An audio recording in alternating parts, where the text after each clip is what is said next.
ما تتصوروش سعادتي النهارده وعيانه انتي فوسفوليبيد حصل لها اجهاض قبل كده 6 مرات، والحمد لله جايه لي النهارده شايله النونو، وبابا وماما فرحانين وابو الولد كمان فرحان.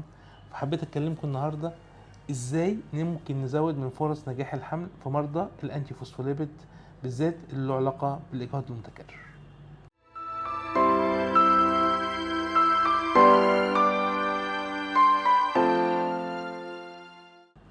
اهلا وسهلا بكم في دمتم سالمين.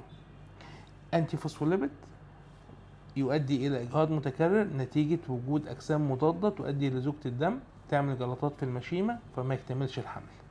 في الغالب ده بيبقى في ال3 شهور التانية من الحمل، بس ممكن لو حصل اكتر من 4 مرات في ال3 شهور الاولى من الحمل نشك في المرض. بنعمل تحاليل، هذه التحاليل بتثبت وجود اجسام مضاده سواء 3 انواع كبار هقولهم بس باللاتيني للمعرفه مش عشان تدوروا عليهم: لوبس انتي كواجولانت وبتعمل بطريقه معينه، انتي كارديولايبين وبيتا 2 جلايكوبروتين.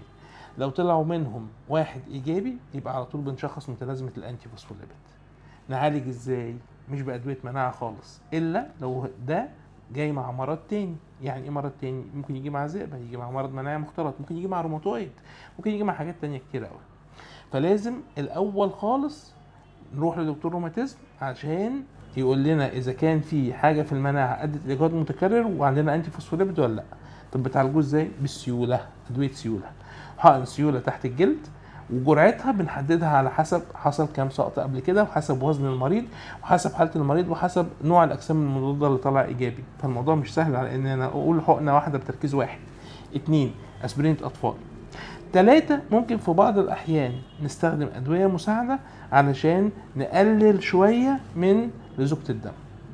طيب في حالة استخدام هذه الأدوية فرص نجاح الحمل بتزيد تبقى 80% زي ما حصل مع الهانم النهاردة، وبإذن الله ربنا يرزق كل واحد نفسه في عيل. ودمتم سالمين.